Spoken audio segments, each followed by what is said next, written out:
अस्सलाम वालेकुम and welcome to another episode of False positive.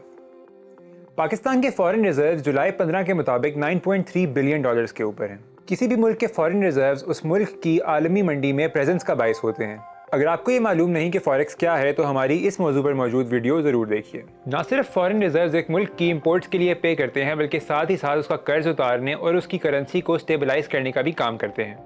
9.3 billion foreign reserves का मतलब है कि हम इस वक्त एक बहुत नाजुक मोड़ पर खड़े हैं। अगर आप ये पूछेंगे कितने नाजुक मोड़ पर खड़े हैं तो ये जान ले कि पिछले साल पाकिस्तान का current account deficit 30 billion dollar से ज़्यादा था और गो के इस साल कोविड वैक्सीनेशन की गैर मौजूदगी और इम्पोर्ट बैन्स की बदौलत इस अमाउंट में थोड़ी कमी आई है, लेकिन वो कमी बहुत ज़्यादा नहीं है और तकरीबन 30 बिलियन डॉलर्स के करीब ही एक अमाउंट है जो पाकिस्तान ने इस साल कर्ज में अदा करनी है। तो सवाल ये पैदा होता है कि पाकिस्तान जिसकी जेब में सिर्फ 9.3 बिलियन डॉलर्स हैं वो ये 30 बिलियन का डेट किस तरह अदा करेगा। आया पाकिस्तान श्रीलंका वाले हालात से दो चार है या नहीं, आइए इस पर नज़र डालते हैं। ये कयास खौफनाक ज़रूर है लेकिन इसमें एक काफ़ी बड़ी ओवर सिंप्लीफिकेशन है। पाकिस्तान की इकॉनमी को श्रीलंका की इकॉनमी से कंपेयर करना तकरीबन नामुमकिन है। इसके लिए हम श्रीलंका के डिफ़ॉल्ट की चंद वजूहात देख लेते हैं। सबसे पहले तो श्रीलंका पाकिस्तान की तरह एक एग्रीकल्चरल कंट्री नहीं है। उनकी सबसे बड़ी एग्रीकल्चरल एक्सपोर्ट चाय है और उसमें से भी काफ़ी कम ग्लोबल मार्केट शेयर उनके पास है।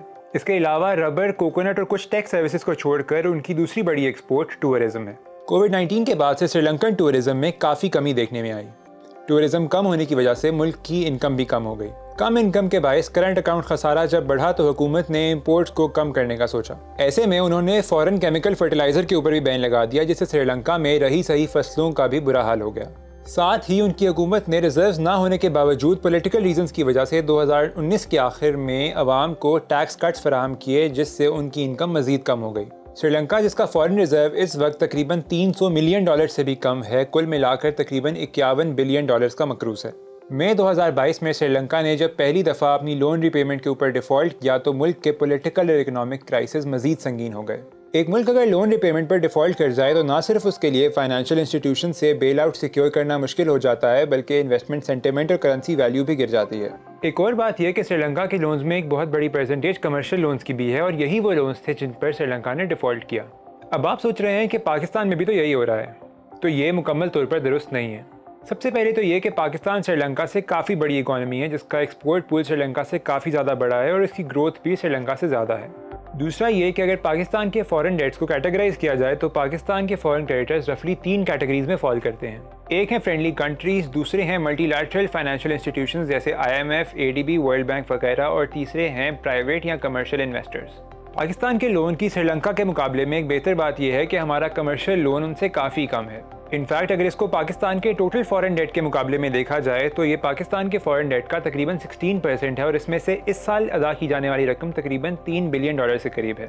चूंकि क्रेडिटर्स इस कारोबार में डिप्लोमेटिक रिलेशन, इंटरनेशनल सैंक्शंस या UN की किसी फाइनेंशियल इंक्लूजन मिशन के तहत नहीं होते बल्कि पैसे बनाने के लिए होते हैं, इसीलिए इनको रोल ओवर्स देने या डेट रिस्ट्रक्चर करने का कोई फ़ायदा नहीं है। खैर, ये 3 बिलियन डॉलर तो पाकिस्तान दे सकता है। बाकी रही बात IMF और बैरूनी ममालिक की, तो ये एंटिटीज़ अमूमन रीस्ट्रक्चरिंग पर आमादगी का इजहार कर देती हैं। इनफैक्ट चाइना पिछले कुछ सालों में मुतअद्दिद बार पाकिस्तान के डेट्स रोल ओवर कर चुका है। तो सॉवरेन डिफ़ॉल्ट डिक्लेयर करने का ख़तरा इतना ज़्यादा नहीं है, लेकिन ऐसा भी नहीं है कि ख़तरा बिल्कुल है ही नहीं। डेट चाहे रोल ओवर हो, रीस्ट्रक्चर हो, रहता वो डेट ही है और कभी ना कभी वापस करना होता है। दूसरी जानिब बैलेंस ऑफ पेमेंट क्राइसिस और लो रिजर्व से पाकिस्तान की करेंसी पर जो फ़र्क पड़ा है उसका भी इस डेट पर बहुत मल्टीप्लाइंग इफेक्ट हुआ है।